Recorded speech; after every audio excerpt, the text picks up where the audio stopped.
Hello बच्चों, चलिए प्रश्न को देखते हैं। प्रश्न है, द्रव रागी एवं द्रव विरागी सोल क्या होते हैं? प्रत्येक का एक एक उदाहरण दीजिए। द्रव विरोधी सोल आसानी से स्कंदित क्यों हो जाते हैं? तो देखिए बच्चों, यहाँ पर बात करें प्रश्न की मुख्य अवधारणा की। ये मुख्य अवधारणा, तो बच्चों यहाँ पर समझे हमारे पास में जो यहाँ पर द्रव रागी सोल होते हैं, ये द्रव रागी का अर्थ है द्रव का स्नेह करने वाला। द्रव रागी यानी कि द्रव का स्नेह करने वाला, स्नेह करने वाला।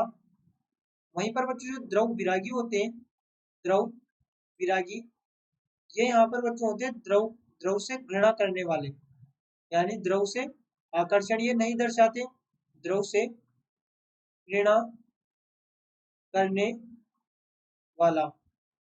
तो बच्चों यहाँ पर देखें, जो द्रव स्नेही या द्रव रागी सोल जो हमारे पास में होती है, यहाँ पर ये बच्चों जो द्रव रागी सोल है, इनको कोलाइडी सोल कहते हैं, जो परिक्षिप्त प्रावस्था तथा उचित परिक्षेपण माध्यम को संपर्क में लाने मात्र से यहाँ पर प्राप्त हो जाती है। यहाँ पर कोई भी कोलाइड है तो उसमें परिक्षिप्त प्रावस्था और परिक्षेपण माध्यम तो होंगे ही होंगे। तो बच्चों यहाँ पर जो द्रव रागी सोल है, इनमें ऐसा होता है कि जो परिक्षेपण माध्यम और परिक्षिप्त प्रावस्था है, इन्हें मात्र संपर्क में लाने से हमें यहाँ पर द्रव रागी कोलाइड प्राप्त हो जाते हैं। यहाँ पर बात करें द्रव रागी कोलाइड की, द्रव रागी कोलाइड, तो बच्चों यहाँ पर इन्हें इन्हें या फिर हम इस प्रकार से लिख सकते हैं, उन कोलाइड सोल को जिन्हें उन कोलाइड सोल को कोलाइड सोल को जिन्हें उन कोलाइडी सोल को जिन्हें जिन्हें परिक्षिप्त प्रावस्था परिक्षिप्त प्रावस्था परिक्षिप्त प्रावस्था तथा उचित परिक्षेपण माध्यम उचित परिक्षेपण उचित परिक्षेपण माध्यम माध्यम को संपर्क में को संपर्क में लाने मात्र से संपर्क में लाने मात्र से प्राप्त किया जा सकता है, प्राप्त किया जा सकता है। इन्हें बच्चों यहाँ पर द्रव रागी कोलाइड कहते हैं। इन्हें द्रव रागी कोलाइड द्रव रागी कोलाइड कहते हैं। और बच्चों यहाँ पर बात करें इनके उदाहरण की, तो यहाँ पर जो इनके उदाहरण है, ये बच्चों यहाँ पर हो सकते हैं। पहले तो यहाँ पर ये क्या होते हैं, जो द्रव रागी कोलाइड होते हैं बच्चों, स्थायी होते हैं। यहाँ पर ये स्थायी कोलाइड होते हैं, स्थायी कोलाइड स्थायी कोलाइड होते हैं होते हैं। तो बच्चों यहाँ पे इनके जो उदाहरण है, उदाहरण यहाँ पर बच्चों गोंद, जिलेटिन, स्टार्च, रबड़, ये सब इनके उदाहरण है। गोंद, स्टार्च, जिलेटिन, रबर, जिलेटिन और फिर रबड़, ये सब यहाँ पर इनके उदाहरण होते हैं।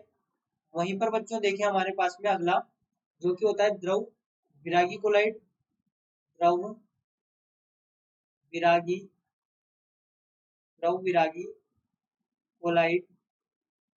तो बच्चों यहाँ पर जो द्रव विरागी कोलाइड होते हैं, ये यहाँ पर बच्चों केवल जो इस प्रकार के जो यहाँ पर कोलाइड है, ये सोल केवल पदार्थों को परिक्षेपण माध्यम में मिश्रित करने से नहीं बनते हैं।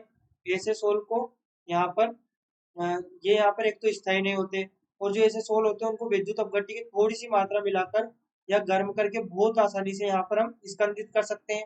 यहाँ पर हम कह सकते हैं इस प्रकार के सोल इस प्रकार के सोल इस प्रकार के सोल केवल केवल पदार्थों को केवल पदार्थों यानी कि परिक्षिप्त प्रावस्था पदार्थों यानी परिक्षिप्त प्रावस्था, या फिर हम इसे इस प्रकार भी लिख सकते हैं, केवल परिक्षिप्त प्रावस्था केवल परिक्षिप्त प्रावस्था को परिक्षेपण माध्यम परिक्षेपण माध्यम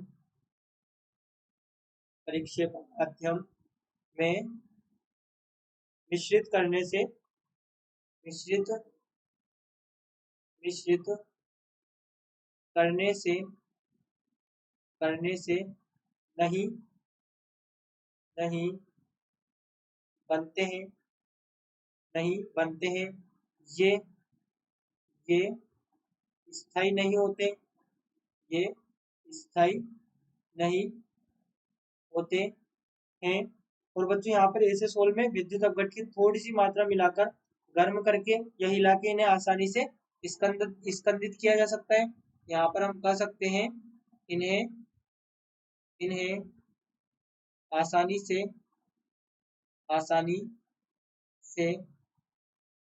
स्कंदित किया जा सकता है। तो बच्चों बात करें यहाँ पे इनके उदाहरण की, तो यहाँ पे इसके जो उदाहरण होंगे गोल्ड सोल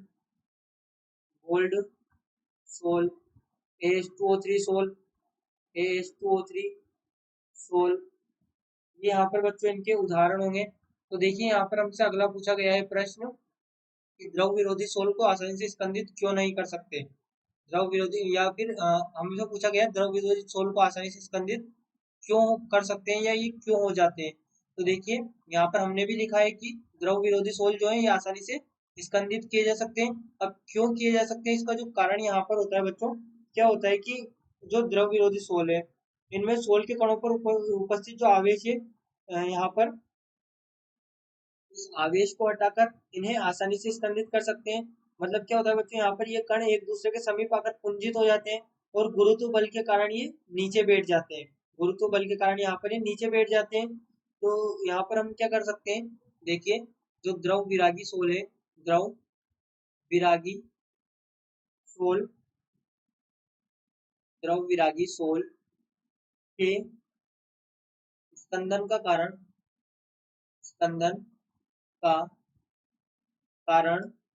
सोल के कणों पर उपस्थित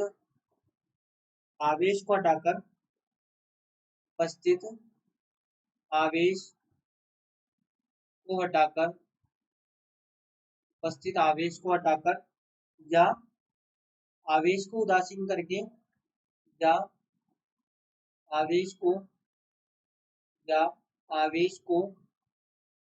उदासीन करके द्रव विरागी सोल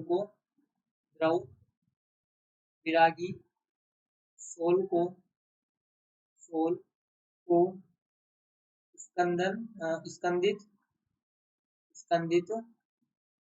कर सकते हैं। यहाँ पर इसे स्कंदित कर सकते हैं। तो देखिए बच्चों क्या होता है, ये जो कण है यहाँ पर ये कण एक दूसरे के समीप आकर पुंजित हो जाते हैं और गुरुत्व बल के कारण नीचे बैठ जाते हैं। यहाँ पर गुरुत्व बल के कारण नीचे बैठ जाते हैं या फिर हम कह सकते हैं ये स्कंदित हो जाते हैं। यहाँ पर विद्युत अपघट्य की जब थोड़ी सी मात्रा मिलाई जाती है, विद्युत अपघट्य की थोड़ी सी मात्रा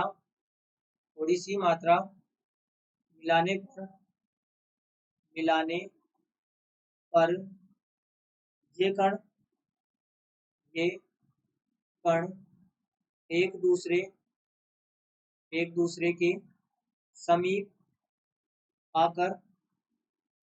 दूसरे के समीप आकर पुंजित हो जाते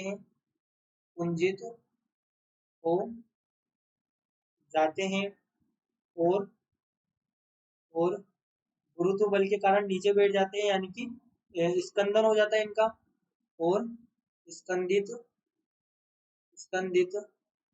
हो जाते हैं। स्कंदित हो जाते हैं। यहाँ पर इस प्रकार से इनका स्कंदन होता है, क्योंकि यहाँ पर जो आवेश है, या आवेश को या तो हटा के या फिर विद्युत अपघट्य को जब मिलाया जाता है, तो विद्युत अपघट्य को मिलाने पर इन पर जो आवेश है वो आवेश का उदासीनीकरण यहाँ पर हो जाता है, और ये यहाँ पर स्कंदित हो जाते हैं। तो बच्चों देखिए, यहाँ पर हमने द्रव विरागी सोल और द्रव रागी सोल में इनको समझा, और हमने ये भी समझा कि द्रव विरागी सोल आसानी से स्कंदित क्यों हो जाते हैं, क्योंकि इन पर जो आवेश है उसको उदासीन कर सकते हैं, और उदासीन करके यहाँ पर एक तो ये स्थायी भी नहीं होते, स्थायी भी नहीं होते तो ये यहाँ पर आसानी से स्कंदित किए जा सकते हैं। बच्चों आशा करते हैं आपको प्रश्न समझ आया होगा।